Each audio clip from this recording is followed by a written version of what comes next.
506. And But whatever, right you can now, just contact Oreo as well. He is definitely trying to ship international, so just contact if you want. And going back into the match, we see the Steve versus the Palutena.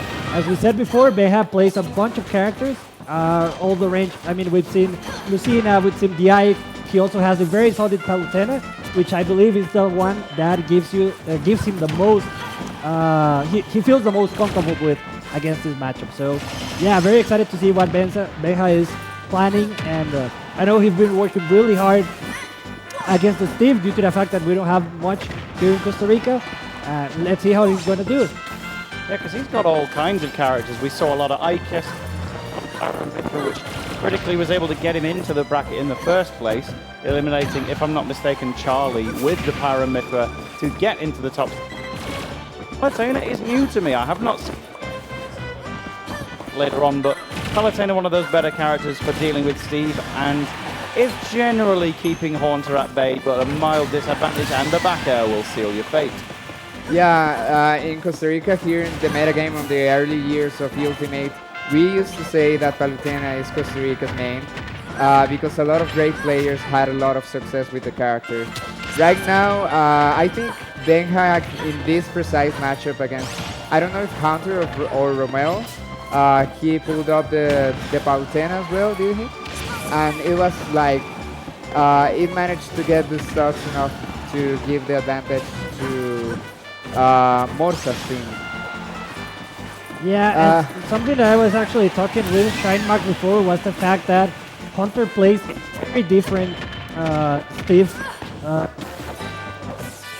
He definitely plays it very different from Romeo Santos. So that is something that our players, our national players, need to keep in mind. This is going to be, I mean, if you've played with Romeo Santos all weekend, I mean, you have to deal with this Steve Hunter.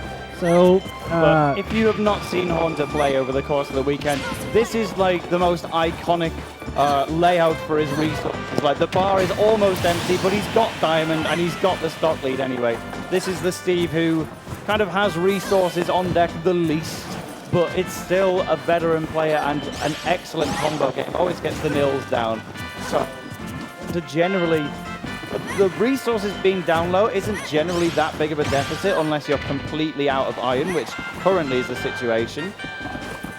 Yeah, it's something that I think Hunter could work on. But like so far, it's been working out for him because he has a comfortable stock advantage and a lot of percentage, margin in order to take the game. Like, Palutena's already at kill percent, he just needs to get the confirm or like the jab combo carry to the edge of the stage. Getting the tech there, and actually the bouncing minecart going to send Benja off stage. Manages to recover all right. Yeah, like, maybe Benja, if he can keep this momentum, can make the comeback happen.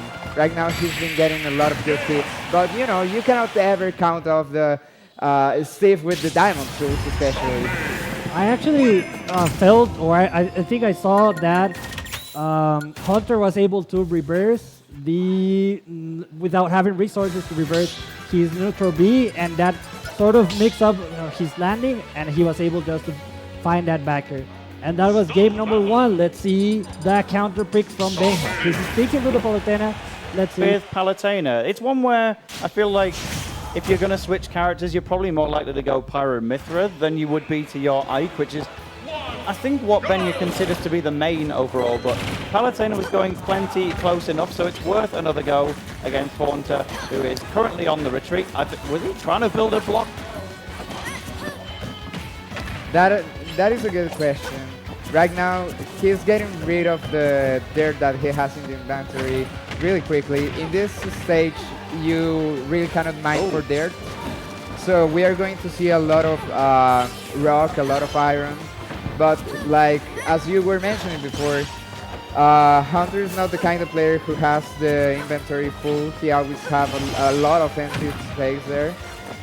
And that's because he like doesn't get his own ground in order to mine very often. Right now he's trying to build the wall to do exactly that. and get some iron back. He's wasting the wood as well right now. Into Steve's back air, nevertheless, and the anti off the top. You have to activate it.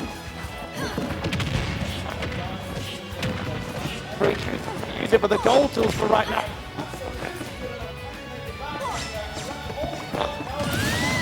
Tries to go for a slightly different angle. He snap block, but goes a little too far to the right and simply doesn't make it there in the first place. I wonder if Benja tried to like snap to the ledge and the blocks from Steve kind of made this sliding effect from the stage that you sometimes see against, you know, these inclined walls against the ledge. But right now, Benja finally making the stock count.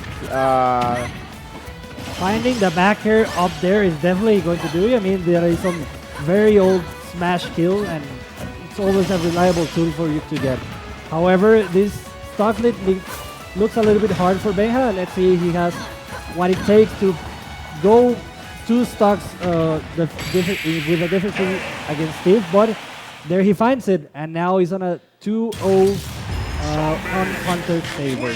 Yeah, unlike the gauntlet phase from yesterday, we are going to have the entire bracket with sets of best of 5. During the gauntlet, we have all sets of best of 3, which made the thing really quickly. But yesterday, we also saw a lot of game 3s, a lot of sets coming down to the wire. So right now, Benja has the chance to do a character switch or change his gameplay, and I think that Palutena really is one of the best characters in his toolkit in order to deal with Steve. I don't know how you feel about it. I feel like of the 3 characters he uses, Palutena is the best one, but also if it hasn't worked out 2 games in a row, this might be at Cumbre, so last chance to get another character on stream. I feel like Pyra Mithra is maybe worth a shout. Ultimately, yeah, if the Palutena was going to do it, I think we would have at least seen some situation back, but you can tell he's really thinking about it.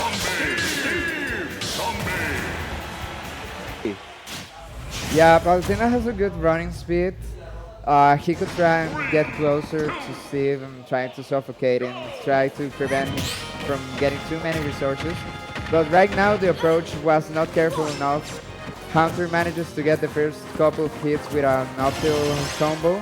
Benja getting finally the nair-to-nair combo and trying to get a follow-up but doesn't find it. Hunter attacking through the block and throwing the minecart out there. Yeah, I think Hunter, what he's been really shining on in this matchup is he's really telegraphing these approaches from Benja and punishing them accordingly. Throws the minecart again. Has a little time to mine even without walls. He doesn't even need them. Just getting a little clip there of the neutral air, but just can't get anything started. Hunter hasn't left the right-hand side of the stage since the match started, it feels like. Takes off his own block as well. Palutena teleporting right into a back air from the zombie. Does not threaten the TNT explosion with a down smash. Instead, just tries to cover both the ground and the upper platform. Doesn't quite kill off it, but right now, Benja, hold on, we could have a kill. No, a little too low. Wow, that was really scary. I was wondering if Benja was going to be able to come back from there down deep, right? Right now, this is looking kind of even, right? If Benja manages to keep this distance during the entire set, he could have a decent chance. But the explosive play nearly takes it away. But interestingly, before that, I saw Hunter go for a footstool. And usually, footstool down air is one of those infamous Steve converts. Because if you get a footstool in neutral, you might just kill someone at 90%. But it was just a footstool in isolation. I wonder if I like this TNT mix-up from Hunter. Instead of just, classically putting it right below the ledge, if you put it on a platform, it actually threatens different options from the Palutena to recover, and it's definitely playing off. However, Benja with that up tilt gets a little bit closer to Hunter's lead. Let's see if he can keep it up. Yeah, we see Steve building already with better blocks, a little time to mine a little bit more. Still has a lot of percentage advantage, but Benja trying to close that out with that Nair catch to another Nair. Now he's in the edge guard situation. Gets hit by the recovery. You know, I don't think he's worried. Those moments where you kind of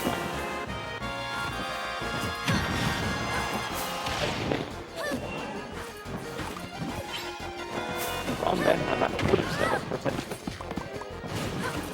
Yeah, Benja putting his best on this third game of the set, trying to not get killed. What happened? Yeah, Out of the explosive flame you go, and now I just get to kill you with my own diamond back air. Free riding the back though, but no, the back air does not force Haunter to bounce off the stage. Instead, sent to the left, but thankfully able to find a separate back air kill there is Benja. The Palutena switch is maintaining the Palutena, is currently being rewarded 10% in the lead as we speak, but Haunter has the time. yeah, this is the best chance Benja has had the entire set to remain alive for another game. He has a tall climb, a tall mountain to climb, because he is down 2-0. He has games in a row in order to stay alive in the bracket for another set. Right However, now, this he's finding pressure on the hits. corner is definitely paying off from Benja. You see those tomahawks, you see those reactions right when the Steve gets up, and it actually puts him in the lead. However, you're still fighting as Steve that has diamond on deck. It's very scary, and Palutena, even though has some decent kill potential, gets up smash, and that sets Hunter on a solid trail. However, I feel that Benja was able to adapt by the end of the game, and Good a round, good job man. for the local player.